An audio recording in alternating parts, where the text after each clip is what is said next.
There is a huge issue that often goes unaddressed, and that is that churches are often run more like a business than a spiritual community. There's a quote I want to start with by Dick Halverson that says this: "In the beginning, the church was a fellowship of men and women centering on the living Christ. Then the church moved to Greece, where it became a philosophy. Then it moved to Rome, where it became an institution. Next, it moved to Europe, where it became a culture. And finally, it moved to America, where it became an enterprise." The word corporate comes from a Latin root that means form into a body, as in Colossians 1:18, where the church belongs to Christ, that he is the head of the church, and that he then has supremacy of first over all things because he was the first fruit of the resurrection from the dead. Therefore, Jesus is first in everything. Now, that word corporate, we think about a corporate body like the church body is a spiritual body. But too often, the corporate spiritual church body is transformed into a corporate corporation body. And that paradigm shift is absolutely detrimental to the future and health of our churches because it totally affects the way that we see everything that happens. It totally affects the way that leadership is selected. It totally affects the way that a church operates. It totally affects the way that decisions are made. We do not want a business culture in a spiritual community. Let's look at leadership selection. As a church is looking for leadership, eldership, things like that, there's often a drive to select successful people, people who have business savvy, people who have grown corporations, people who are well known for their leadership ability in a corporate business setting sense. But they may not have anything about them that has spiritual leadership whatsoever. And this really is not the problem itself. The selection issue is not the problem itself. The problem itself is the underlying issue that there is an assumption that you can take how the world works and put that into the church and have the church operate on the same principles, that what is successful from a worldly corporation standpoint can be mapped into the church life in a seamless way that will bring success to success. Like, you want to see the church succeed, get successful leaders. Well, the Bible itself defines what a successful leader looks like, and it doesn't look like anything about a corporation leader. Business leadership, the leader always has the carrot to dangle of a paycheck. People are not necessarily following the leader, the owner, the president, the CEO, because of their character, because of their leadership qualities and traits, because of their humility, but because there is a paycheck involved. John Maxwell wrote in the 21 Irrefutable Laws of Leadership, I think it was in that book, that if he wants to know who his best leaders are in a business, he puts them in charge for a temporary time over a group of total volunteers.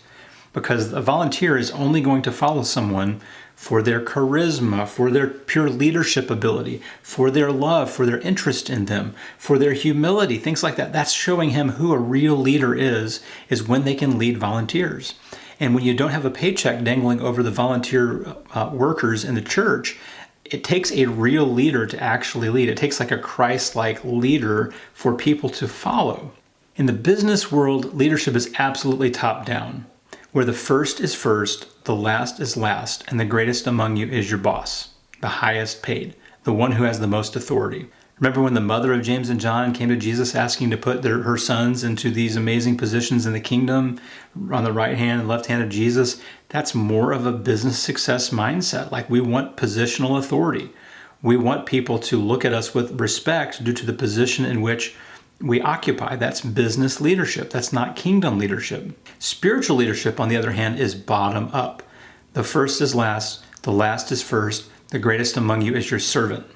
Business leadership looks to the budget and what kind of expenses can be sustained and what sort of personnel that they have to be able to carry out an objective.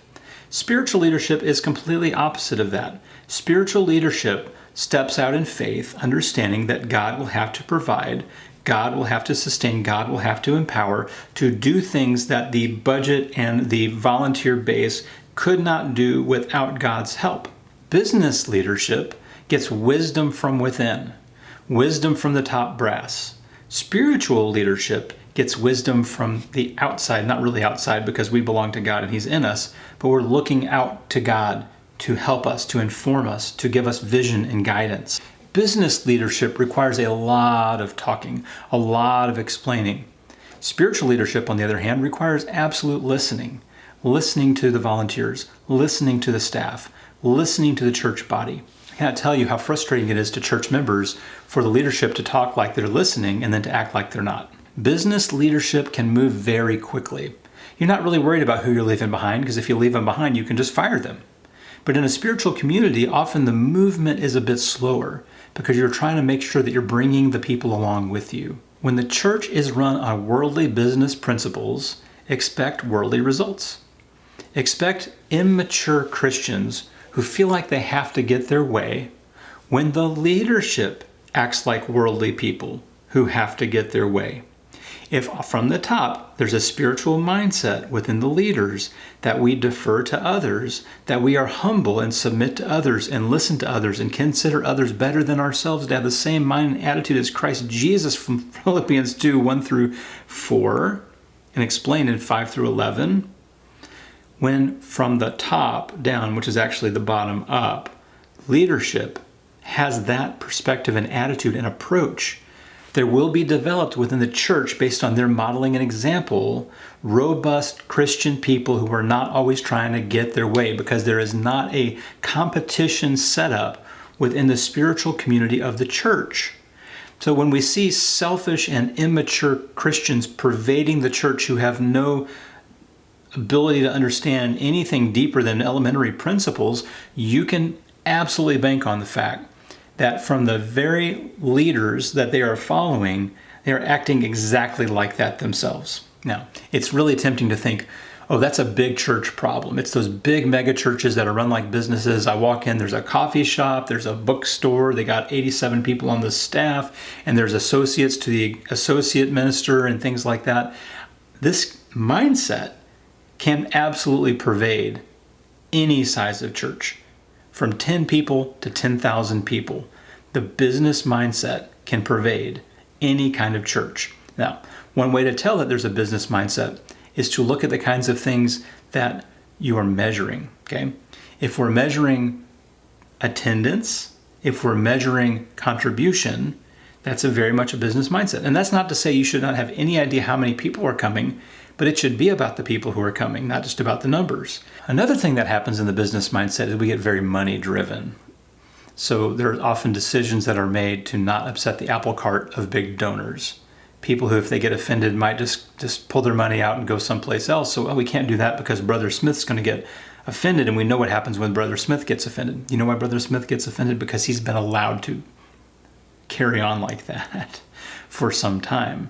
And he is not enabled to grow in his ability to withstand scrutiny or withstand disagreement, because no one's been able to put him in that position, just as Jesus would if he were here, I believe, put him in that position to humble him and to help him understand that he is operating from a fleshly, worldly perspective if he is tying his money onto unspiritually minded decisions. Now, I want to be completely fair. I understand that there is money involved in church because we have gone at church from a perspective that is somewhat business-minded. There's a lot on the line of changing that paradigm. So, like, if you say, well, we're not going to worry about money anymore, then you're also saying, well, we're not going to worry about the staff anymore. You know, there are families that have to be fed and people like that because of the system that we have produced. So how does a church from a business perspective think they're supposed to turn things around? Well, we can manage our money better, get more money, spend money more wisely. We can change our paid staff. There are literally churches that just think if we just had a better preacher, or if he looked good in a suit, or if he just was better presented, or was a little more concise, then this church would grow. It's absolutely not the case, not typically. And thirdly, churches will often think if we just called in the right expert and got the right advice, then we would be in a better position. But none of that's really found in the Bible. Now, if you look to the Bible to say what kinds of things might a church do to turn around and to find growth, if you're actually after growth, because that's evangelistic and Jesus told us to reach the lost, not just to build your empire, then we would humble ourselves. We would recognize that without God, we are absolutely nothing and we can do absolutely nothing. And that maybe at the root of our problem is we thought we were all that and we could do it without God. And we're going to have to humble ourselves to get this thing turned around. Okay, that's the first thing. From a spiritual community perspective, we humble ourselves, we seek God. How do we seek God? Through fasting and prayer. Absolute total surrender and submission. You don't see this in the business world. The business comes out and says, we are in absolute total surrender and submission. We're in submission mode right now. We are not moving ahead because we are submitting to, the lead of the Lord. You just don't see that in business. They're bottom line driven. A church might turn themselves around by putting the members on absolute mission and ministry. Higher expectations for involvement and volunteerism and meaningful kingdom works. Often churches get so caught up in just keeping the machine running, there's not a lot of meaningful kingdom work going on. So sometimes people look at it and go like, why would I pitch in with that? I don't really know what that's even all about. Business-minded churches are looking for that turnaround preacher. The one that says, we're in decline. If we could just land that big name person, then we would be okay. Well, you know what? You might get a few people straggle in from some declining churches that are around you, but it's not going to be a fix. It's truly not going to be a fix because it's not a spiritually minded approach at finding a fix. For far too long, churches have been run like a business because we put business people in charge and because we don't have good models for what spiritual leadership really looks like. I remember sitting in a men's business meeting a long time ago, over 20 years ago, and it was being run very much like a business. Here's a problem and here's what we're going to do, and listen to some feedback, completely ignore it and go a different way. And I remember one of the members saying, after church, we are talking with visitors in the foyer, and we would like more time that as the elders are leaving church on Wednesday night, they're literally turning the lights off on us while we're in there and calling us out to lock the door behind us. And we really need more time with new people. And I remember that elder taking the key, the master key off of his key ring and saying, if you want to stay late in this building, then here's the key, and threw it across the room at the man as hard as he could.